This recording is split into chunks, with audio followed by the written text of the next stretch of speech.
He reads my mind before I even bowl." Those words came from Warne, widely considered cricket's greatest bowler. The player who earned this rare praise? Carl Hooper, a man whose story defies belief. Imagine walking away from fame and fortune at the height of your powers, only to return years later and make even more history. Imagine being so gifted that the sport's fiercest competitors call you their toughest challenge. Imagine achieving something only one other player in cricket history has ever managed. This is the untold story of Carl Hooper, the quiet master whose gentle smile hid a competitive fire that burned brighter than most ever realized. Under the hot sun of Georgetown, Guyana, a skinny boy with quick hands and sharp eyes was learning to play cricket. Born on December 15, 1966, Carl Llewellyn Hooper wasn't like other kids.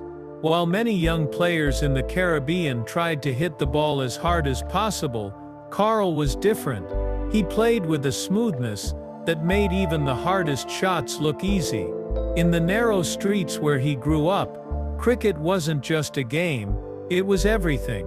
Kids played with anything they could find: tennis balls wrapped in tape, makeshift bats, and pure joy.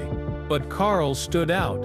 His talent wasn't just raw power, it was something more elegant, more refined. When he played, people stopped to watch. "The way he holds the bat," one old coach remarked, "it's like he was born with it in his hands." Carl's family noticed his exceptional talent early. His father, a dock worker with calloused hands but gentle encouragement, spent evenings bowling to his son in their small backyard.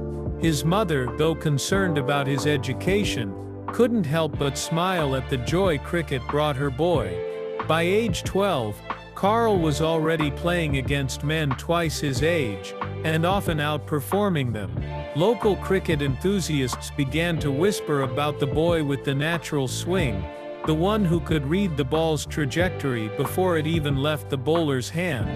At Mackenzie High School, teachers would sometimes find young Carl sketching cricket positions in his notebooks instead of taking notes. Rather than punishing him, one observant teacher channeled this passion, helping him understand the mathematics of angles and the physics of ball movement. Cricket became not just his sport, but his education, a way of understanding the world through timing, anticipation, and balance. As a teenager, Carl quickly moved up through youth teams. Soon he became the star player for Guyana's cricket team, eventually leading them to 3 regional titles in 1996, 1999, and 2002. Those who saw him play knew they were watching something special, a cricketer who turned batting into art and bowling into clever deception. In 1987, Carl Hooper put on the West Indies uniform for the first time, playing against India. By his second match, he had scored a century 100 runs, a clear sign of the greatness to come. This was during the golden age of West Indies cricket. The team had superstars like Gordon Greenidge, Desmond Haynes, Courtney Walsh, and Malcolm Marshall. These men were feared across the cricket world, yet even among these giants, Hooper found his place. While others used power, he used skill. While others intimidated, he impressed. His first tour of England in 1988 revealed a player who seemed unaffected by pressure. While other young players might buckle under the weight of tradition at venues like Lord's and the Oval, Hooper displayed a remarkable calmness. "He plays like he's having a casual knock in the park," remarked English cricket commentator John Arlott, "until you realize he's dismantling your best bowlers piece by piece." Teammates began to notice something else about Hooper, his remarkable cricket intelligence. During team meetings, while others might offer general observations, Hooper could recall specific details about opposing players' techniques and tendencies. He remembered how a certain bowler gripped the ball differently for his slower delivery, or how a batsman's footwork changed when facing spin. This encyclopedic knowledge, combined with his natural talent, made him an invaluable team resource long before he became a leader. The early 1990s saw Hooper begin to shine on the world stage. In 1991, he scored 111 runs at Lord's Cricket Ground in England, a place known as the home of cricket. To score a century there is every cricketer's dream, and Hooper did it with a mix of patience and flair that left fans speechless. In 1995, playing against a tough Australian team, Hooper outperformed everyone to become the top scorer in a 5-match series that West Indies won 4-1. That same year, against Sri Lanka, he showed he could do it all, scoring 81 runs and taking 5 wickets in one match. Time and again, when his team needed him most, Hooper delivered. During the 1994 Test against England in Barbados, Hooper demonstrated what made him special. England had set a challenging target on a deteriorating pitch. Most batsmen were struggling with unpredictable bounce and turn, yet Hooper seemed to be playing on a different surface altogether. His 94 runs came not through brute force, but through perfect timing and placement. As Caribbean cricket legend Michael Holding observed, "What makes Carl different is that he doesn't fight the ball, he meets it exactly where it needs to be met, with exactly the right amount of force. It's like watching someone solve a complex equation without showing any working." His bowling, too, had evolved from occasional to essential. Using subtle variations in flight and pace, Hooper could entice batsmen into false shots when they least expected it. His innocuous-looking off-spin often broke partnerships that had withstood the fearsome West Indian pace attack, a testament to his cricketing intelligence and deceptive skill. But Hooper's journey wasn't always smooth. In his first 38 Test matches, the longest form of cricket, he averaged just over 26 runs per innings, far below what someone of his talent should achieve. Fans and cricket experts began to question him. Was he just a player with flashy style but no substance? Could he ever be truly great? The critics were silenced in 1993, when Hooper scored a massive 178 runs against Pakistan. This was the turning point. From then on, he nearly doubled his scoring average to 45.60 runs per innings. Over his next 58 matches, Hooper had finally found consistency to match his undeniable skill. Perhaps the harshest criticism came from those who questioned his commitment. Because Hooper made cricket look effortless, some mistook his grace for laziness. When he failed, critics would point to his relaxed demeanor as evidence that he didn't care enough. What they didn't see were the hours of practice, the meticulous attention to equipment maintenance, and the mental preparation that happened away from the cameras. Teammates knew differently. Fast bowler Curtly Ambrose once said, "Carl feels every dismissal, every loss, every missed opportunity deeply. He just doesn't show it like the rest of us." His calm face hides a warrior's heart. West Indies cricket has always been played with passion, with emotion worn on the sleeve. Hooper's cooler approach sometimes made him seem out of place in a team known for its expressive celebration, yet this emotional control was perhaps his greatest strength, allowing him to make clear decisions under pressure when others might succumb to the moment's intensity. Hooper's brilliance wasn't confined to the Caribbean. In 1992, he joined Kent in the English County Cricket League, where fans quickly fell in love with his graceful style. In 1994, he topped the AXA League with 773 runs. Against Glamorgan, he once scored 236 runs without getting out, a masterclass in batting. But Hooper wasn't just a batsman. In 1998, he took 7 wickets for just 93 runs, showing he could bowl out entire teams with his tricky off-spin. That same year, He won the prestigious Walter Lawrence Trophy. Later, in 2003, after joining Lancashire, Hooper made history by becoming only the second player ever to score centuries against all 18 English county teams. By the end of his time in England, the cricket publication Wisden named him Kent's greatest overseas player ever, high praise for a man who brought Caribbean magic to English shores. County cricket suited Hooper perfectly. The English season's rhythm, with games played almost daily, allowed him to settle into a groove that international cricket's more fragmented schedule sometimes prevented. Kent teammates were struck by his professional approach. He was often the first at practice, meticulously working on specific aspects of his game. One Kent coach recalled, "Carl could spot a flaw in his technique from feeling a single shot, before any of us could even see it on video.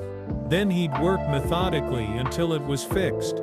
English conditions with their green pitches and swinging ball presented challenges different from the sun-baked surfaces of the Caribbean.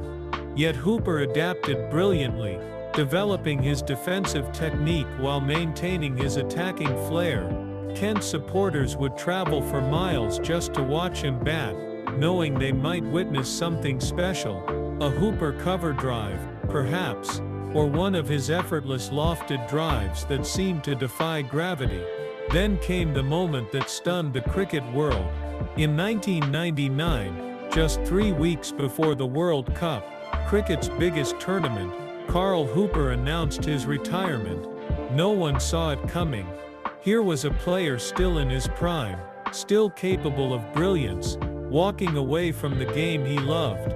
People had questions. Was he burned out? Unhappy with the team? Dealing with personal problems?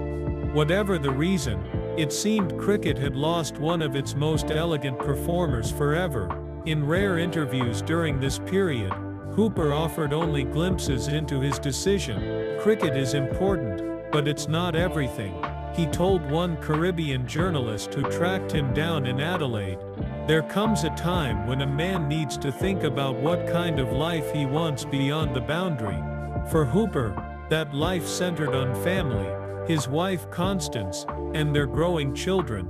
Having spent years traveling the world, missing birthdays and anniversaries, he chose to prioritize being present for everyday moments that most professional athletes must sacrifice. This decision revealed another dimension to Hooper's character, his willingness to make difficult choices that went against convention. In Caribbean cricket, where national heroes are revered, and playing for the West Indies is considered the highest honor, walking away voluntarily was almost unheard of. Some fans felt betrayed, others respected his courage to choose his own path. Either way, his absence left a void in West Indies cricket that proved difficult to fill. But the story wasn't over. In 2001, after 2 years away from international cricket, Hooper returned, and he didn't just come back as a player, he returned as captain of the West Indies team. Many were surprised, but even more were inspired. As captain, Hooper seemed to find a new level to his game. He averaged nearly 46 runs in test matches under his own leadership, much higher than his career average of 36.46. During this period, he scored his career-best 233 not out against India and Guyana, a performance that had his home crowd on their feet and reminded the world what they had been missing. His return wasn't just about statistics, it was about purpose. The West Indies team Hooper rejoined was in transition, struggling to maintain the dominance they had enjoyed in previous decades. Young players needed guidance, the team needed stabilizing. Hooper provided both. Teammates from this period speak of his quiet but firm leadership style. He didn't deliver dramatic speeches or public reprimands. Instead, he would have quiet conversations, offering specific advice tailored to each player's needs. Former West Indies coach Roger Harper noted that Hooper's captaincy had a calming effect on the team. Before Carl returned, There was a nervousness in the dressing room, a fear of failure, Harper explained. Karl changed that atmosphere. He taught the younger players that cricket should be respected, but not feared. He showed them how to think through situations rather than just react to them. While his team's results were mixed, they lost more matches away from home than they won. Hooper led West Indies to important series wins over Zimbabwe, New Zealand, and India in one-day cricket. At the 2003 World Cup, though the West Indies team didn't meet expectations, Hooper's calm leadership was widely praised. By then he had become a respected elder statesman in a team going through changes, a role he embraced with his typical grace.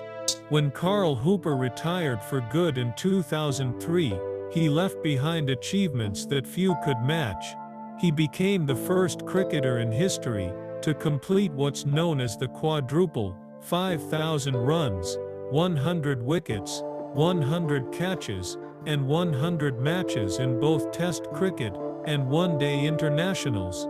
To this day, only South Africa's Jacques Kallis has matched this remarkable feat. What made Hooper's leadership special was his ability to adapt his approach to different players. With aggressive fast bowlers like Mervyn Dillon, he gave space and freedom. With younger batsmen like Ramnarash Sarwan and Chris Gale, he offered technical guidance and tactical wisdom. He understood that leadership wasn't about imposing his personality on the team, but about bringing out the best in each individual. His field placements often revealed his deep understanding of the game. While other captains might set fields based on convention, Hooper would position players based on subtle observations. A batsman's slight tendency to open the face on the drive, or a small tell in a bowler's action that suggested which delivery was coming. These insights, shared quietly with his teammates, earned him respect even from players who had initially questioned his return. Hooper remains the fifth highest wicket-taking spinner in West Indies Test history, and the fourth highest in one-day internationals, numbers that show just how complete a cricketer he was. But statistics alone can't capture Hooper's impact. His presence on the field, whether standing ready in the slips or flowing into a cover drive, was something cricket fans worldwide treasured. His opponents held him in high regard. Australia's Steve Waugh admired his footwork and timing. Shane Warne, perhaps the greatest spinner ever, admitted that Hooper was the hardest batsman to read when moving down the pitch. Pakistan's fast bowling legend, Wasim Akram, called him one of the finest West Indian batsmen he ever bowled to, high praise from a man who faced the best of his era. Beyond these headline statistics lie others that reveal Hooper's unique skill set. He remains one of the most successful slip fielders in West Indies history, with catch rates that technical analysts still study. His economy rate as a bowler, 3.47 runs per over in tests and 4.29 in ODIs, demonstrates his ability to control scoring even when wickets weren't coming. Perhaps most tellingly, his strike rotation rate, how often he turned the strike over to keep scoring flowing, was among the highest of his era, showing a cricketing intelligence that valued team scoring over personal milestones. Long before his final retirement, Hooper had made Adelaide, Australia his home. There, with his wife Constance, often called Connie, and their children, he found peace away from the pressure of international cricket. Constance, who has a background in advertising, became actively involved in their family business, managing a chain of coffee shops in Adelaide. Together they raised 2 children, a son named Carl Jr., and a daughter, both born in Australia. What's particularly touching about Hooper's life after cricket is his commitment to family. He deliberately stepped back from cricket activities to be present during his children's growing years. In interviews, he has stressed the importance of being there for everyday moments, school pickups, his son's soccer games, family dinners, showing a side of him that many cricket fans never saw, the devoted family man who values being present over being famous. The coffee shop business represented a complete departure from cricket, a chance to build something entirely different. Hooper approached this new venture with the same meticulous attention to detail that characterized his cricket. From selecting beans to training baristas, he immersed himself in the craft of coffee.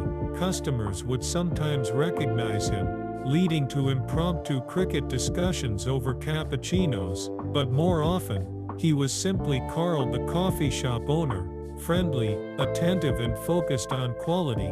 Hooper has also made sure his children understand both their West Indian heritage and their Australian upbringing, building a bridge between two worlds, just as he himself had done during his playing days. He taught them about cricket, but never pushed them to follow in his footsteps. Instead, he encouraged them to find their own passions and pursue them with the same dedication he had shown to his. But cricket remained in his blood. In 2010, Hooper earned a Level 3 coaching certification with Cricket Australia, showing his ongoing commitment to the game. He began working with the South Australian Cricket Association and became a regular mentor to young Australian talent, yet his heart still held a special place for Caribbean cricket. Hooper's return to West Indian cricket came as a mentor. In 2011, he was appointed batting coach of the Sagicor High Performance Centre in Barbados. There, he was amazed by the raw talent in the West Indies and became a strong advocate for proper cricket training centres. His coaching philosophy mirrored his playing style, thoughtful, technical, and focused on fundamentals. Where some coaches emphasize aggression and power, Hooper taught the importance of shot selection, of understanding game situations, of building innings methodically. Young batsmen would marvel at his ability to diagnose technical flaws with just a glance. Coach Carl doesn't need video analysis, one young Barbadian player remarked.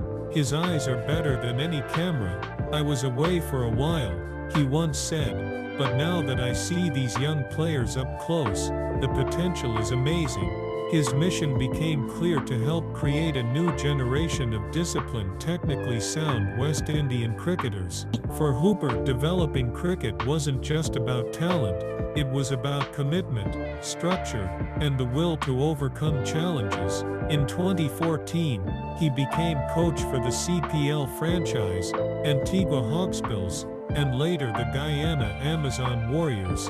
His coaching journey has taken him to India, Dubai, and throughout the Caribbean. To many young cricketers, Carl Hooper isn't just a former player, he's a teacher, a guide, and a humble voice of wisdom in a sport that often celebrates flash over substance. What makes Carl Hooper's story so compelling is that he never chased the spotlight. He didn't create controversy or seek attention like many of his contemporaries. What he did, however, was earn respect through elegance, excellence, and humility, a rare combination in professional sports. He taught us that style and substance can go hand in hand, that leadership can be quiet yet effective, and that a person's legacy is measured not only in statistics, but in the lives they touch along the way. In a region that has produced giants of the game, fierce fast bowlers, powerful hitters, and charismatic leaders, Carl Hooper carved out his own unique place. He was the silent assassin, the gentleman cricketer, and the eternal artist of Caribbean cricket. Whether he was playing a cover drive, bowling an off-break, or guiding a young player from the sidelines, Carl Hooper did it all with grace, and in doing so, he became not just a player, but a legend forever part of West Indies cricket history. Those who played alongside him speak of his humor, quiet, observant, often catching teammates off guard with perfectly timed one-liners. They recall his generosity, how he would spend extra time with young players, sharing insights that had taken him years to develop. They remember his dignity, how he handled both triumph and disappointment with the same measured response. never allowing emotion to cloud judgment. As we look at modern cricket, often dominated by power-hitting and aggressive personalities, there's much to learn from Hooper's approach, that true greatness can exist in subtlety, that impact doesn't always come with noise, and that sometimes the most profound influences are those that speak softly, but carry a masterful bat and ball. In a world that celebrates the loud and the bold, Hooper reminds us that sometimes the most lasting impact comes from those who let their actions speak louder than words. His story teaches us that excellence doesn't always shout. Sometimes it simply flows with grace. The story of Carl Hooper isn't just about cricket, it's about finding beauty in subtlety, strength in gentleness, and greatness in humility. It's about walking away from fame when it matters to you, and returning on your own terms. It's about achieving at the highest level, while staying true to yourself. In many ways, Carl Hooper was ahead of his time, a complete cricketer before the term became common, a family-first athlete before work-life balance was widely discussed, a graceful technician in an era increasingly focused on power. His approach to both cricket and life offers valuable lessons. In a world that often equates loudness with leadership, Hooper showed that quiet authority can be more effective. In a sporting culture that increasingly values specialization, he demonstrated the power of versatility.